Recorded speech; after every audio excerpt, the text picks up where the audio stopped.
Today I want to look at encountering God's promotion.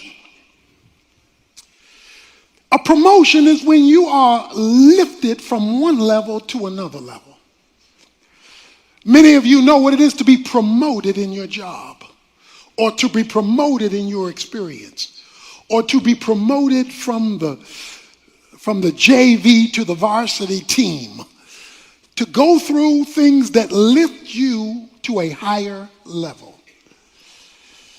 In our story today from Daniel chapter 3, a promotion is going to take place. Meshach, Shadrach, and Abednego, they are going to experience a promotion. But it will not come without a trial. They're going to encounter God in a bad situation. Now, some of the things I am going to say from this passage will not feel right and will not be comfortable. But that's okay, because the more uncomfortable it is, the better possibility for a divine encounter. Let's start with the backdrop of the story. Meshach, Shadrach, and Abednego find themselves working in a secular culture. They're in Babylon. Babylon is an evil, pagan, and idolatrous country. Because of Israel's sin, God told Babylon to invade Israel, and they brought out many of the young people back into Babylon to live and to work. Daniel, along with the 3 Hebrew boys, are part of the group that was brought from Israel to Babylon, and now they have to live their life and do their work in a non-Christian environment.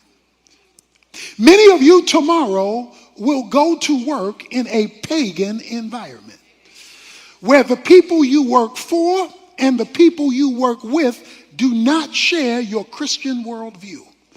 They do not believe what you believe. They do not act like you act. They do not walk like you walk.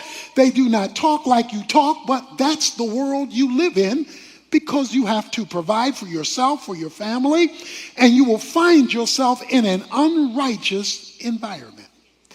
That was the 3 Hebrew boys. They found themselves working for the federal government because they were administrators in the regime of Nebuchadnezzar, who was the governing head of Babylon. So they were government employees working for a pagan government. They were sent to a Babylonian school, it says in chapter 1. It says that they were indoctrinated with Babylonian thinking. It says they were even given a Babylonian name after the name of a Babylonian god. So the culture was trying to de-Israelize them and pro-Babylonize them, trying to take their mindset from the rearing of their faith to the raising of the culture. And so you and I, like the 3 Hebrew boys, are caught in a cultural tension. How we were raised and what we're taught to believe, and where we have to live and earn our money. Where we have to live and function, or the people we have to be around, because that's the nature of the job in which we're situated. How do you be Christian when the environment you're in doesn't support your Christianity? So that's the situation, that's the circumstance that they find themselves in. Well, something happens in the beginning of the chapter 3. Nebuchadnezzar, the head of Babylon, develops a theo-ego. Theo is God. Ego is your mindset. He developed a God mentality. He deified himself. It goes on to say, in the first 9 verses, you'll see 7 times discussion about this image he built to himself. He builds a statue to honor him, 90 feet tall and 9 feet wide. He not only builds a statue, he comes up with a law The law says that everybody is supposed to bow to the statue of Nebuchadnezzar. He calls all of his leaders together and he says, I want you all to bow. And then he gives a warning in verse 6. Whoever does not fall down and worship shall immediately be cast into the midst of a furnace of blazing fire. Okay, watch this. Now, the issue boils around one thing. Who you going to worship? It says he built a statue and he says you are to worship before the statue. At the heart of the Bible, from Genesis to Revelation, is this issue of idolatry. For those who may not remember the definition of an idol is any noun, person, place, thing, or thought that becomes your source. So any person, place, thing, or thought that becomes your source has now become your God. Anything that competes with the God of the Bible as the thing you ultimately look to as your source is your God, no matter whether you call it your God or not.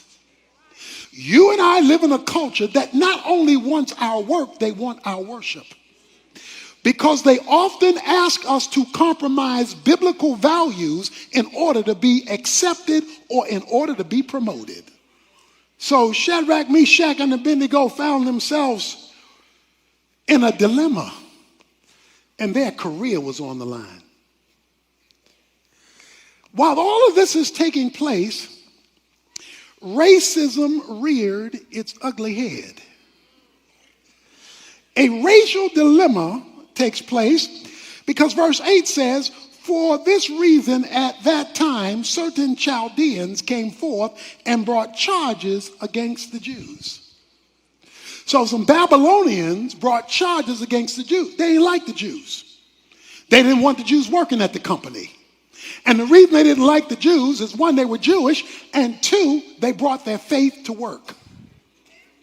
See, they knew they were followers of God. So let me ask you a question. If you were accused of being a Christian on your job, would there be enough evidence to convict you? Or would you be found innocent of all charges? Because your faith is very vague. You know it, but nobody else does. They were clearly followers of God, and they were Jewish. They could not condemn them because of their work, so they had to condemn them because of their faith. So these three Hebrew boys find themselves on a dilemma because now the Babylonians who work with them, their co-workers, come and say and play politics. You know how politics is in the office. They come and play politics. They said, oh, Nebuchadnezzar, you got these Jewish guys here and they won't bow. Oh, they come to work, they do their job, but you told them to bow to the company. And they're not bowing to the company. They're not submitting to the authority of the company. So Nebuchadnezzar, when he finds out this minority group would not bow, he said, bring them here. Verse 13, bring me Shadrach and Abednego here. And in verses 14 and 15, he says, I'm going to give y'all another chance. And then he asks the question, if you don't bow, verse 15, if you do not worship, you will immediately be cast into the midst of a furnace of blazing fire. And what God is there who can deliver you out of my hands? Now that's the question. The question is, I'm so powerful. This company is so strong. This government is so much in control that if I fire you, you will be fired. And you don't know anybody who can overrule my decision because I'm the man. Shadrach, Meshach, and Abednego responded to the king. Okay, I don't know if you caught that. Shadrach, Meshach, and Abednego responded to the king. So they either all talked at the same time or one talked for all three, because it says all three responded. That's why you need to hook up with some other Christians in your company so that you're not standing there alone. Okay? So they responded to the king respectfully. Let us answer you. If so be, our God whom we serve is able to deliver us. You are to look at your occupation as service to the Lord through the vehicle of that company. It is the Lord Christ whom you serve. So they say, we may work for you, but we serve the Lord. The God who we serve is able. The God who we serve, because that's what got them in trouble in the first place. Their co-workers knew that they served the Lord in their job description. But most Christians, many Christians, divorce their everyday work from their service of God. And these three boys didn't. But because we serve him, the God who we serve is able to deliver us. But let's hear the rest of the story. Even if he does not. Because there are two things you need to know about God. He's powerful, so he's able, but he's sovereign, so he can choose. God must have the option in any situation to choose what the right thing is to do at that moment, and sometimes he does not. And you need a theology that covers when he doesn't. Because if you don't have a theology that covers when he doesn't, then you're going to be mad at him when he doesn't, because somebody told you from the pulpit he's able. So you got to keep both in tension. And about both, you must say the same thing, because they say, even if he does not, let it be known to you, O king. We respect you. We're going to work for you. We are not going to serve your gods or worship the golden image that you have set up. Because it says in verse 19, then Nebuchadnezzar was filled with wrath. Filled with wrath. And his facial expression was altered. He's contorted. He's contorted. Who do you think you're talking to? I don't care that you said it respectfully. Do you know who I am? Guess what he does? He is so hot, no pun intended. He is so hot. He gave orders in verse 18 to heat the furnace 7 times more than it was already heated. This is like your boss saying to you, look, if you don't do this, not only will I fire you, I will see that you never work in this kind of business ever again. I'm the man. You talking about you not going to bow because you got some other spiritual commitment. So the men who brought them to the furnace was so hot, it burned them up. The Bible says the men who brought them got burned up. That's how hot it was. They tied him up in verse 23 and threw him into the midst of the furnace, still tied up. So they tied up their hands, tied up their feet, and threw him in. God didn't deliver them from the furnace. He let them get fired. But something happens. Verse 24, then Nebuchadnezzar the king was astounded, and he stood up in haste. He said to his high officials, was it not 3 men we cast bound into the midst of the fire? Come on now, help me with my math. Wasn't it 1, 2, 3, Meshach, Shadrach, and Abednego? They replied to the king, well, certainly, king, we put 3 guys in there. He said, well, come here. Look through this glass. Look, verse 25. I see 4 men loosed and walking around in the midst of the fire without harm, and the appearance of the 4th is like a son of the gods. Okay, see, you could preach right here. He says, we put in 3, right? Yeah, we put in 3. Well, how come? And we tied him up, right? Yeah, we tied him up. Okay. Well, why am I seeing 4? So if we put in 3, Why for? And how they walking around when we tied them up? No, nobody burnt, nobody. Okay, watch this. Sometimes when God wants to give you an encounter with him, sometimes he takes you out of it. Sometimes he delivers you from it. Sometimes you don't have to worry about it. But sometimes he wants to take you through it or join you in it, not deliver you from it. Sometimes he wants you to see what it's like when you're in the fire and not being burned by the fire. You're in the bad situation at work and he's working right beside you. He says, I see four, and the fourth one I see looks like somebody straight from heaven. Sometimes heaven wants to join you in a bad situation without taking you out of it. He just gonna join you in it. But whether he takes you from it or joins you in it, you have an encounter with the living God, because you're supposed to be all shook up, all tied up, all screaming and hollering and worried and depressed. And here you are walking around the fire. Here you are strutting around the fire.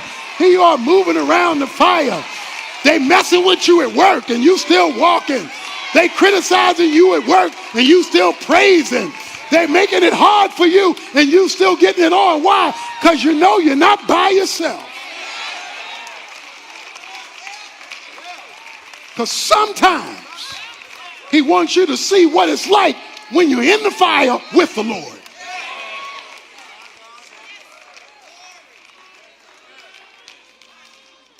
Why? Why, God? Why are you going to do this?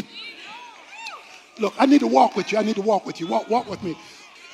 I want you to turn to 1 Peter. I want to walk you through a series of scriptures. I want to walk you through a series. You need to know these scriptures in 1 Peter to show you this is not just Old Testament. This is New Testament. He says in 1 Peter a number of scriptures that will change your bad situation at work, change your bad situation at the company when you have this kind of understanding of a bad suffering season in your life. He says in 1 Peter chapter 2, verse 20, he says, for what credit is there if when you sin, you are harshly treated? You endure it with patience. But if when you do what is right and suffer, for if you patiently endure, this finds favor with God. So if you're doing right and taking your stand, you're making God happy and you're finding favor with God even though you're suffering. Look at chapter 3, verse 14. He says, but even if you should suffer for the sake of righteousness, you are blessed. And do not fear their intimidation. I don't care who they are or what their title is. Don't be scared of their intimidation. And do not be troubled just because they talking smack and talking noise if you're suffering for righteousness. Verse 17. For it is better if God should will it so that you suffer for doing what is right rather than doing what is wrong. Finally, he says in chapter 5, verse 10, after you have suffered for a little while, the God of all grace, who called you by his eternal glory in Christ, will himself perfect, confirm, strengthen, and establish you. To him be the dominion. He gonna call the final shot. He gonna say where this job situation works out, whether there or somebody else. Because remember, your job, your government is only your resource. It is not your source. Some of you remember my story when I was in seminary working at Trailways. I was loading and unloading buses. They came to me because they had a scam. The scam was when people went out for lunch, then somebody else would punch them in after an hour, even though they may stay out 3 or 4 hours and hadn't been punched in. And so you rotated, and somebody did that for you. You did that for somebody else. They came and said to me, well, here's the deal. This is how you do it. This is your day to punch somebody else in after an hour, even though they'll be gone 3 hours, and then somebody will do that for you. In other words, rob the company of time and money and what's going on. So I told them, I said, I can't do that because as a Christian, that's stealing, and that's not something I can do. And they said, oh, no, you don't understand. Everybody does it. It's the way we roll up in here. So you got to expect, you can't be an exception. Everybody does it. Let's get over this Christian stuff, and this is how we do it in the company. I said, I'm so sorry, respectfully, I can't do that. Well, they said, well, since you can't do that, you're going to be unloading a lot of these buses by yourself. When the buses came in, I wound up having to unload a lot of them by myself because they wouldn't help me because I didn't conform to what they were asking me to do that was clearly unbiblical with the company. This went on for weeks and weeks and weeks. I'm discouraged, I'm depressed, and I have that same attitude that we all have sometimes. God, why are you letting this happen to me when I'm trying to be fair to you? A number of months later, I got a call. The call-in was to come to the owner's office or the manager's office for Trailways. I went in the manager's office. He said to me, we've been having a night supervisor come around at night to see what was going on with the night shift. We are very aware of this scheme that they're doing of punching people in when they really haven't come back. We're also aware that you are not a participant. So what we would like to do is make you manager of the whole shift. Now, I didn't know somebody was watching. I didn't know there was a fourth person in the fire. I didn't know that something else was going on. But you have to understand that when God decides to promote you, it doesn't matter what men say to you. So it's time for us to take a stand. A man was on an island one day, and he got shipwrecked on this island, and nobody was there. He was out there by himself, and he wondered, well, how was he going to survive on this island? He put some sticks together to make a little hut to keep him away from the inclement weather, and he got in that hut. But through a series of events, the hut caught on fire. So the hut is on fire. He's on this isolated island. A few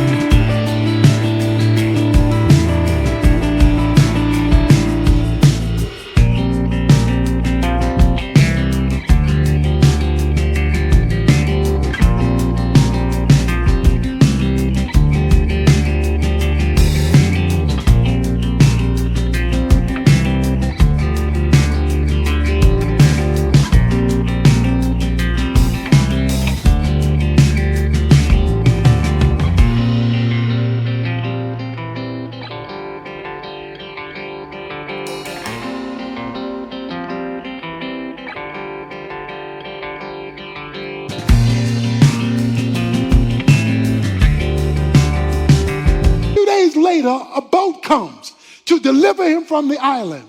He said, well, how did you know I was on the island? Oh, they said it was simple. We saw the smoke signals you were sending up to let us know you were here. Sometimes God lets you catch fire, but it's really a smoke signal saying to God, here's where I am. And even though I'm in a fire, I know you know where I'm located. So I want you to go back to work tomorrow and serve the Lord Christ. I want you to go back to work tomorrow and be a Christian on your job, serving with excellence, serving the Lord, but knowing the Lord knows where you're sitting.